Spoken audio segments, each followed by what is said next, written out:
Sellers and Makers podcast brings the community to you. We talk to small business owners about work, life, and everything in between.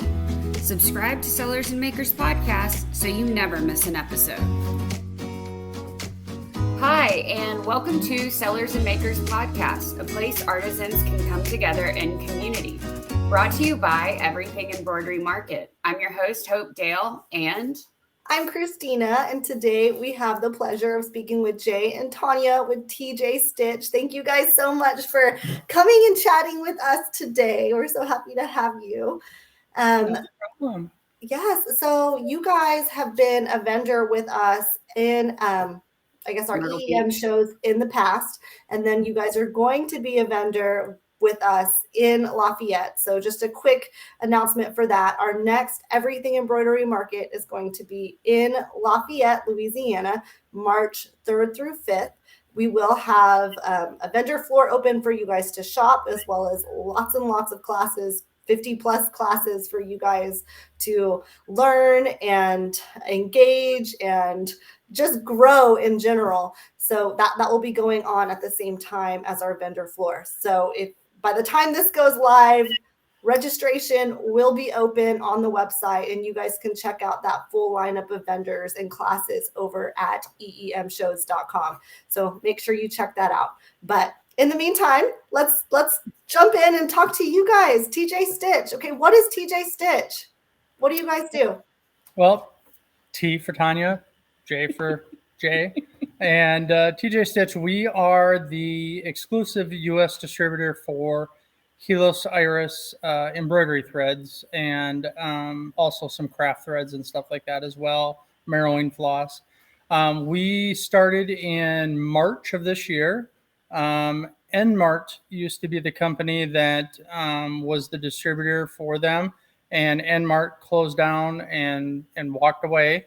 And so there wasn't any place for embroidery shops like us that could get that thread. There wasn't anybody else that was a distributor. And I made a couple phone calls, and one thing led to another, and I signed us up to be a distributor. I'm sure Tanya was pleased when I told her, but we had to find a way to get that thread, not for just ourselves, but we knew there was a strong customer base out there that would want to have a place to continue to order that. So yeah, we've been building it from the ground up since March. And yesterday we just had probably our fourth or fifth big stocking inventory come in. So that was good. We spent the better part of the afternoon getting things sorted and laid out, and we've got more to come. So yes, I love that. So first, you make it sound so easy. I just made a phone call and poof, I know there was more work involved than that. I know for sure. Well, I mean, even as a child, I was always an entrepreneur trying to figure out a way to make a buck, or to, a way to do something. And probably I would say a vast majority of the time my parents shot me down and said, no, you're not doing that. And but I was the paper boy in town, and I was the kid that this probably predates both of you, but they used to have a company had a program where you could go out and you could sell greeting cards, and it could be everything from get well cards to happy birthday cards to an assortment of the cards and things like that. And then you made so much money, and you could choose from their list of prizes that you could get. So I think I got a raft with a couple of oars and a bicycle out of the deal over the years. So it does come natural to me a little bit, just because I'll take the time to research the components that we're going to need.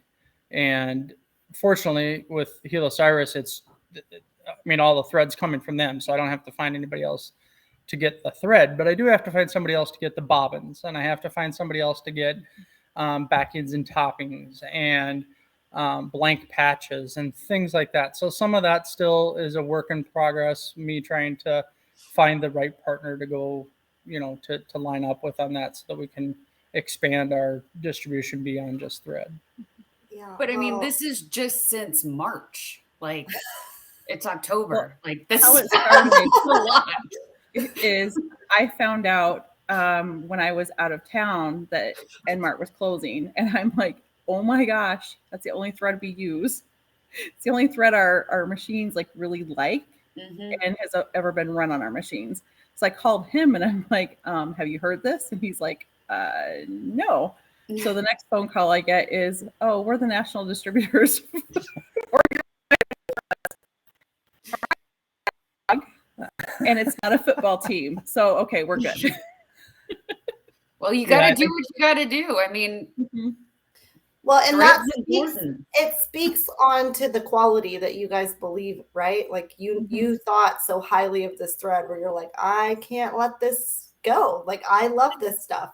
And I do think, actually, I know from everyone that I've talked to, when you find a thread that you like, you will go wherever you need to go to get that thread Yep. because your machine likes it. You love the way it Mhm. stitches, and there is a difference between one brand or another, and it makes And your machines. and your machines. Some machines Well, like different threads, so And our thread, the Iris thread, has been around for 60 years, so it's not like it's the new kid on the block. Mhm.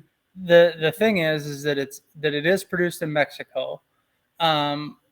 I can't speak to where the other competitors are produced because I haven't taken the time to care enough to know where they're produced. But you have Isacord, you have Madeira, you have Robus and Anton, and I'm just going to use those three because that's the first three that come to my head. I consider them the big brothers in the business. I mean, they've been around for quite some time, but they have a huge market share. And what we're trying to do in conjunction with corporate Helios Iris is we're trying to at least get the Iris thread into that group. We want to be the fourth child or whatever, the fourth step in that, and then just continue to find ways to continue to promote the business. The lion's share of the customer market that I believe Enmart had for this thread was in the upper Midwest, so Minnesota, South Dakotas, Iowa, and then going east, so Illinois and Indiana and Ohio and Michigan, and that was probably their core region. And then I believe the East Coast was also very popular for them because we get a lot of orders through our website for New York and New Jersey and things like that, which is always cool because I don't know a single person in New York, but it's your always thread goes there. Yeah. What's that? I said, but you're shipping there, and that's And we're cool. shipping there, yeah, absolutely, yeah. So So yeah, it's y'all are a learning trying to experience. grow into the southern states. Yes. And so Well, yeah, we are the exclusive distributor for the entire United States. So nobody else can sell our thread. People can resell our thread, but nobody can wholesale price it to companies and things like that. So, we have both wholesale and retail pricing. And right now we're just trying to pick those the trade shows like EEM that are affordable when we're not making peanuts yet, for us to be able to go and start to establish. And we've only done 2 so far. We did 1 in Texas. We did your guys is in South Carolina. And what we've seen after both shows is a spike in the online sales, which is exactly what we want to see. Right. Trust me, I'd love to sell out of all of the thread that we bring to the trade show, Yeah. but I'm satisfied with at least seeing a spike in the online sales. Yeah. And so, as long as we can continue to afford to do the trade shows, then that's what we do. And I want to specify to any of the viewers, I'm not saying that EEM is a cheap trade show. No. What I'm saying though is EEM is an affordable trade show when you have a product that you're maybe trying to introduce to the market, or maybe you're a company that's just satisfied doing what you do in business a year, and you don't necessarily want to expand 20-fold. You maybe only want to expand 2 or 3-fold. So EEM is a perfect show for us, and we're just excited to be with you guys again. So. Yes. Well, we're excited to have you, and I loved your displays. You had the Yes. light up displays. This All the time. lights. It's so pretty, and the rainbow. It was really funny because a lot of people thought that it was like beverages or liquid. Oh, really? Until they I figured out could it was see bread. that, like, especially from further away, if you couldn't like tell exactly. Yeah. It could look like that. Yeah, there was a number of people who walked by and they're like, "Oh, that's thread. I thought it was adult beverages." And I'm like, "Hey, you know what? If the adult beverages will sell in here, I'll bring Yeah. them in. I mean, that's what we got to do." So, That's awesome. No, I mean, I definitely agree with you with my blanks company. That's actually why we purchased the show, because I feel like it helped us introduce our brand, our product, who we are to the industry. And while we may not have done as much sale, I mean, everyone wants to sell out. You want to go in with the full booth and leave with an empty one. But the sales afterwards, the wholesale sales, that then is a continual thing. I mean, our very biggest customer, we met at a show, at one of these shows.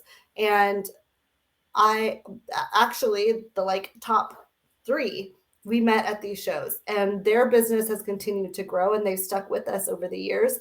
And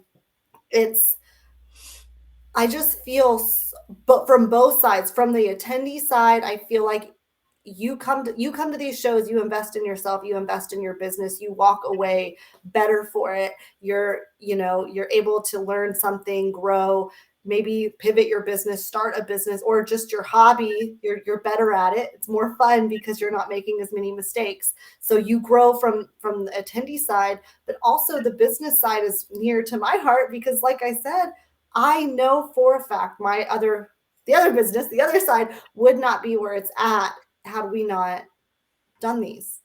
And they're a lot of work, let's be honest, they're a lot of work, but it's fun and rewarding to see, the trends and how it plays out over the years. well, So, and it's, from the attendee side, I mean, we were the attendees for 17 of the last 19 years. I mean, we were going to shows as an attendee. We weren't going to a lot of different shows, but we were going to the same shows that were in our region right.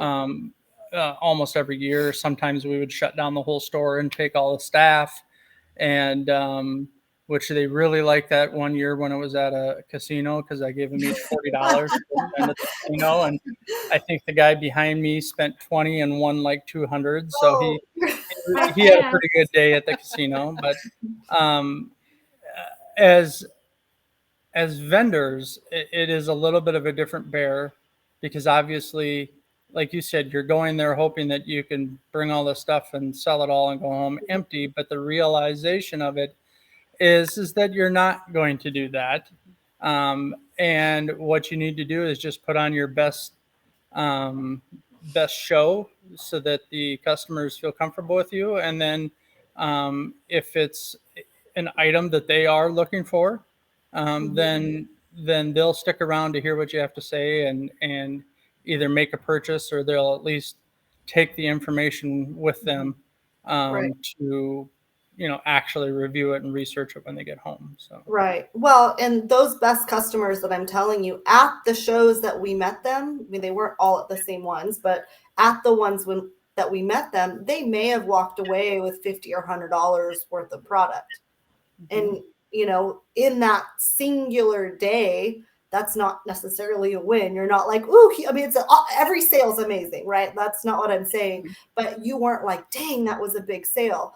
But over the years, you're like, That would have dang, paid off. So you have to look at the long haul. you have to play the long game. Yeah, Right. you have to play the long game. If you play the short game, you're going to lose every time. But if you play the long game, and then you continue to try to cultivate those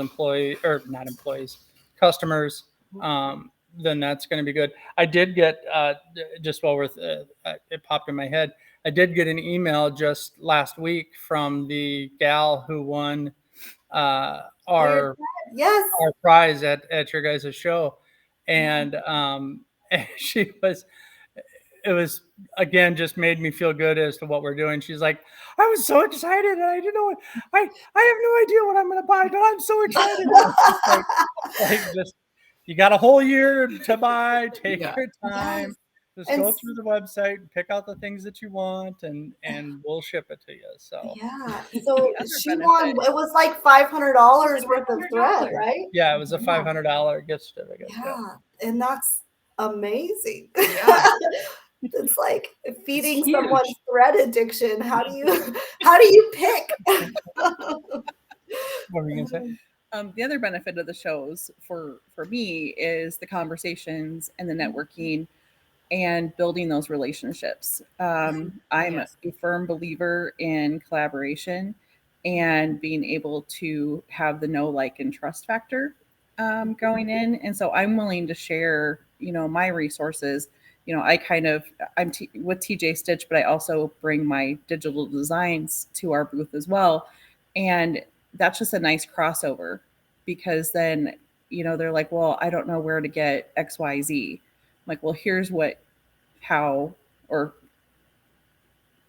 I go through. Here's who I've heard that are good. We have this whole group that we can bounce things off of. And it's just, I think that made people feel really comfortable as well, especially because the last show was our first show with you guys. Had a lot of people that were new to the industry that were just kind of like deer in headlights. I don't know what to do. That show was the most beginner show, is what I kept hearing. There was a lot of people that were just starting and all of that. So and really, as a vendor, I think it put vendors in a great spot, because you can get those people from the very beginning and help them throughout their whole process. Absolutely. And having that networking, even networking with other vendors, networking with attendees, networking is huge, and you're growing that, and you're trusting some other people. And then there's all the people you can collaborate with. It's huge. I thought that one of the things that was probably most interesting was you had to be prepared to change your pitch on a dime, because that person could come to your booth and ask a question that sounded like they have been in the industry for 20 years. And suddenly you realize, oh crap, this person's doesn't even own an embroidery machine, and they're already talking about thread. So you have to be prepared literally in a split second to change the direction of that conversation.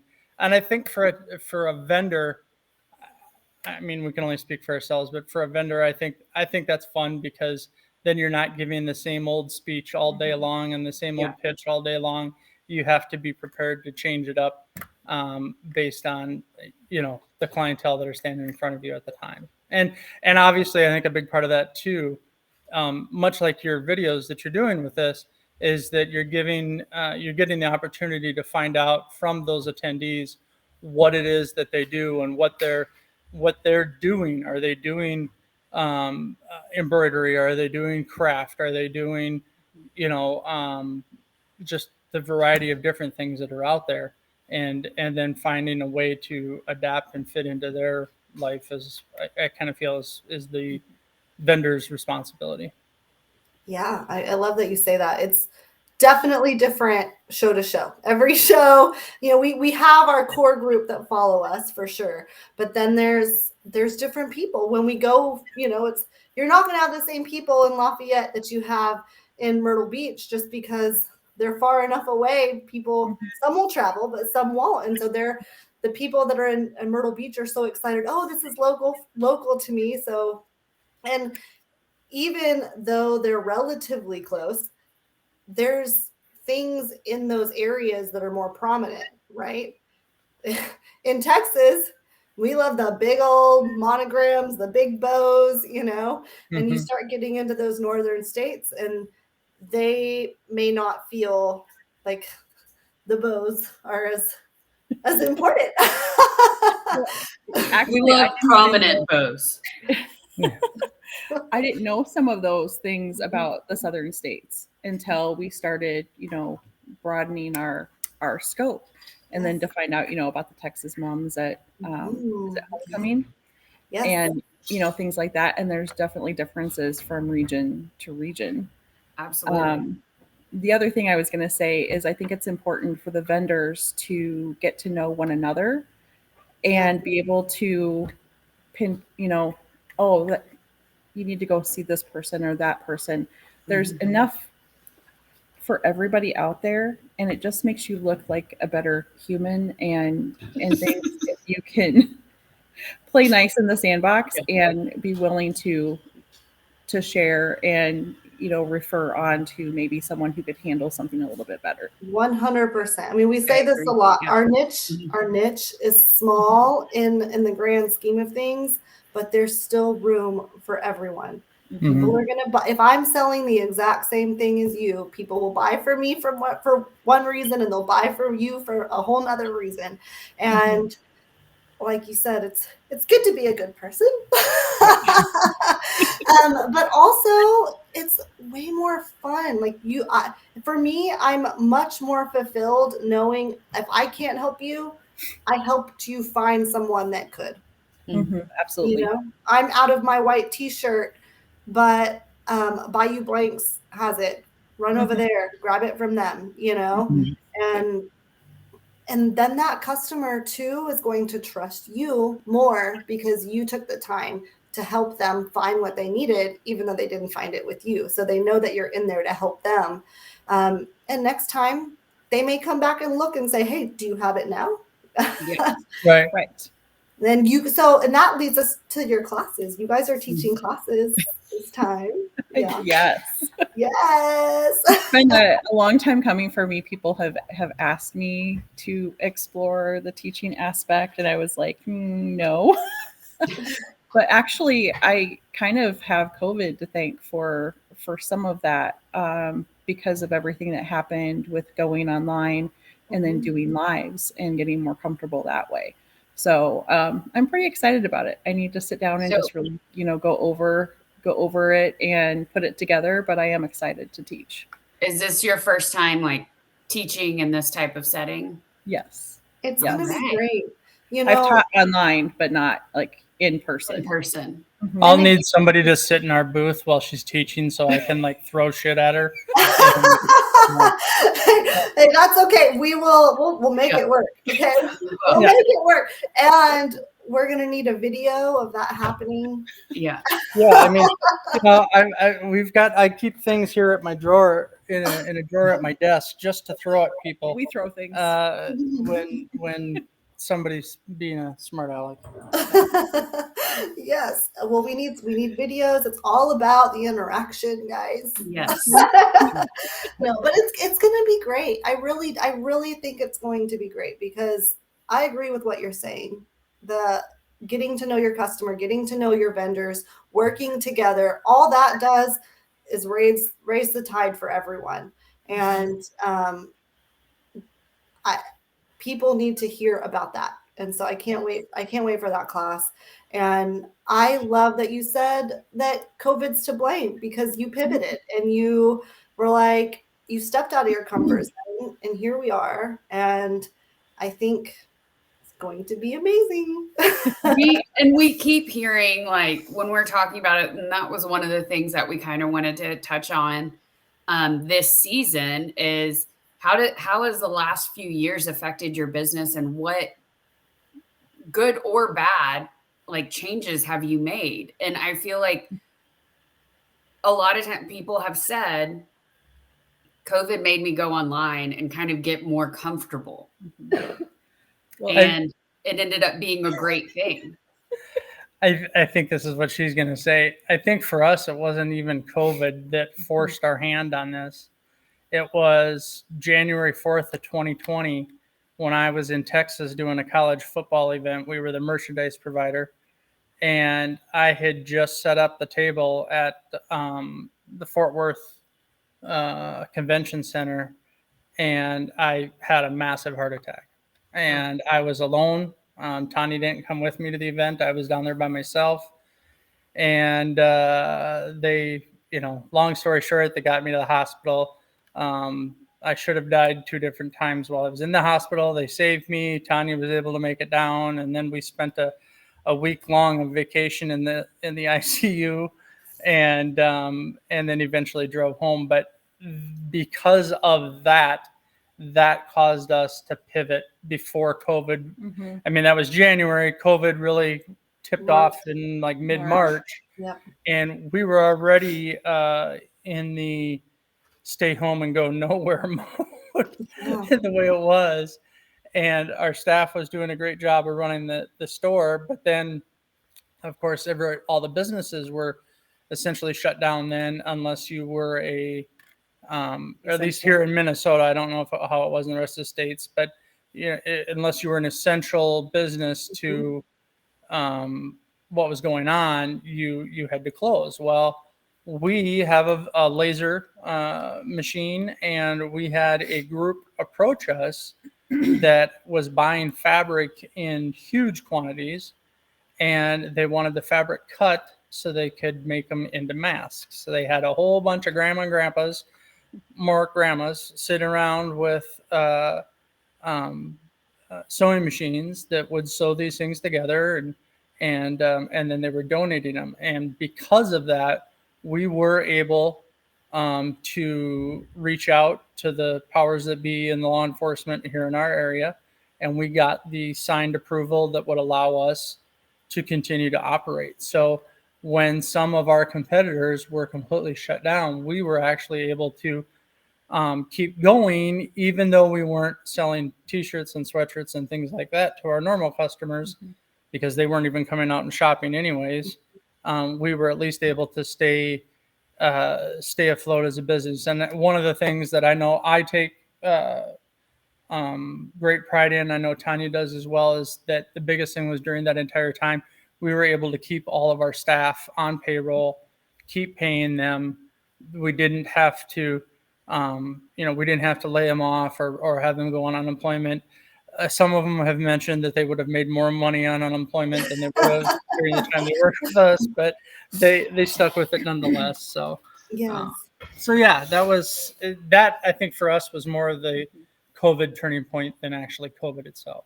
Yeah. Well, and before we got on this live, you were talking about all the different aspects of, or I guess not even aspects, the completely different businesses that you guys have under your roof. And there's a lot. And that, to me, another thing that you've said several times was you pivoted, or you changed, or you listened to your customer, or you saw where there was a need and you weren't afraid to try it, or at least look into it. And then once you looked into it, you decided, okay, that's for us, or that's not for us. Mm-hmm. Of course, I'm sure there's sometimes when you do that and you're like, that's not going to work, but sometimes it does. And we have had some of those where we've looked at it and we went, it's too late. We already spent money. We're not going to spend more, or let's not spend the money. And I'll give you a couple of really good examples of that. One was we had looked at one point of bringing in an entire line of maternity clothing. We're in a small town, 12,000 people, and there's not a lot of places in town where you can go and get any maternity clothing. We had a JCPenney here at one point. They shut down. Walmart, to my knowledge, doesn't carry a whole lot of maternity clothing. And so we had looked into that, and it just didn't work out for us. The numbers for what it was going to cost us to bring in a line was just not going to be feasible. So that was something that we didn't pursue. One that we started to pursue and then we called it quits was I'm trying to think of it. 507 classifieds? No, the yard my card. Oh, card, yes, card my yard, yes. Card my yard, yeah. And so we had seen that, and we were like, well, that's easy enough. We can just get some different color Coroplast and cut signs out of it. Well, yeah. I can tell you right now that he my shoulder never got started on cutting the letters, and by the time we got started on it, somebody else in town had either branched into town with it, or somebody in town started doing it. And so we were just like, so now we have, I don't know, about 500 pieces of Coroplast in different colors cut up that we use whatever. So not So everything always works. no, it Those- doesn't. It doesn't. And but you also won't know what's going to work unless you start that process. Right. And another thing you just mentioned, which I think is important, you said with the maternity thing, you looked into it, but the numbers didn't work. Right. And you're taking the time to know the numbers, not just the idea. And therefore, I think that puts you ahead of a lot of people, just because you're actually deep diving in. You're not just like, Yeah. Well, for Like I me, my parents aren't around it. I mean, my mother's still around. My father's passed, but they're not the ones that are over my shoulder chirping at me. This is a terrible idea, or I never hear this is a good idea. I just hear this is a bad or this is a really bad idea. It comes from Tanya and it comes from Courtney, who works for us. The two of them have a great deal of influence onto our decisions. If we hear, I have an idea, They usually run the we're other either way. like, hold, we'll be back with you in a little bit, or bring it and we'll see what you got. That's how we ended up with a football team. And as much as I'm picking on this guy right here, this guy has a tendency to go along with my ideas. So I do get a little bit of backup support from time to time. Or sometimes they're his ideas and I try to take them and run with them. Hey, I understand the lots of ideas. I'm normally the person that's like, ooh, and we could do this. And we could do this. And maybe if we changed it, it may be better. And then I normally bring those ideas to my sister and she's like, think about that, come back to me. She's and hope to, maybe she's not as like, I guess my sister is like, will tell me no. She has no problem saying no. But one of the really good ones actually that played a part with your guys, with the show that we just did with you guys, when we went to Texas, we had clearly no idea what we were doing. I was more on the visual aspect of what our display was going to look like, hoping that we would sell a ton. Sadly, we were told that we were going to do mostly quite well, and we didn't. And but then when we signed up to do your show, because Christina, you were down in well, you live in Texas, so that was kind of a cheaper drive for you anyways, but you came over and met us, and that's how we found out about your show. And we ended up changing our entire display, and we also dumped a product that when we brought it to Texas, we thought it was going to sell terrific, and that was Stahl's CAD cut vinyl. We thought that was just going to fly out our booth. We didn't sell one stinking roll of it in Texas, so we just didn't even bring it with to South Carolina because we just felt, okay, maybe this is just not the right market.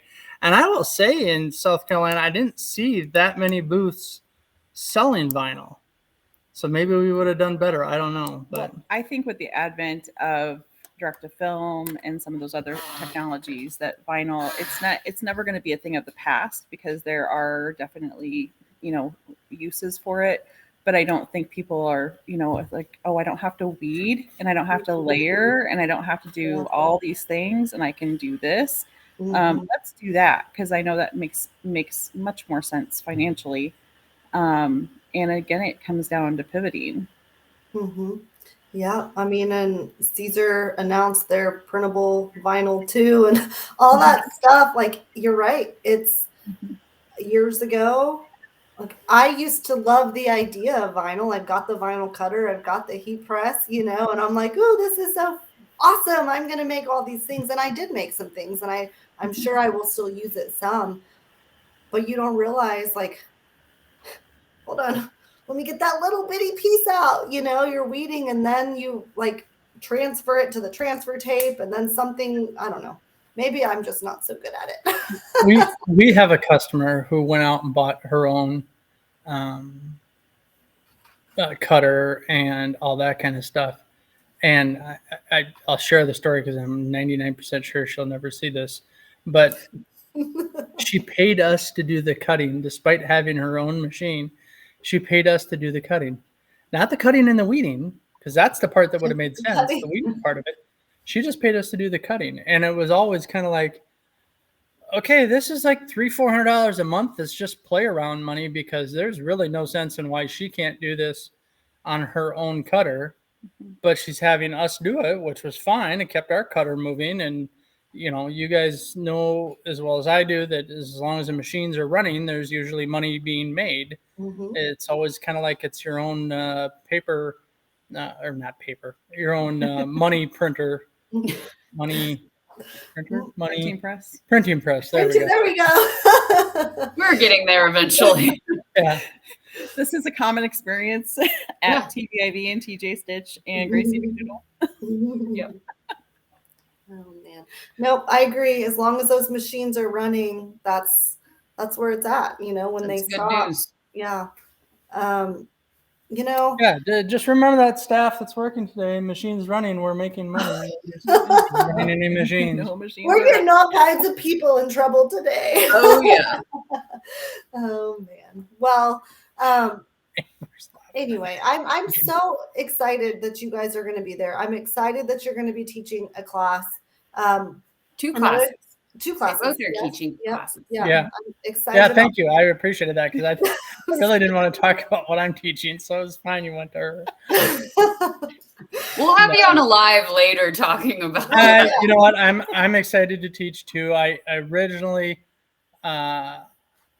there was an email that Norma had sent out right before South Carolina that made it sound like you were still looking for people to teach, and so I volunteered to do a half-hour industry-specific comedy show, and Norma was polite enough. I don't know if she was. I'm assuming she was telling the truth. She's like, "Oh no, we don't need any more instructors." And I was like, "Oh." Yeah, well, if it was right before the show, our vendor. Yeah, no, I know, and I know she wasn't. Well, I mean, she couldn't be mean to me because I was in the business of trying to get her a raise, so she had to be super nice to me. But I think if you want to do a comedy show, you know, we could make the mic at the demo in the middle of the. In the middle of it. See, now you tell me. Sorry, I can't think right now.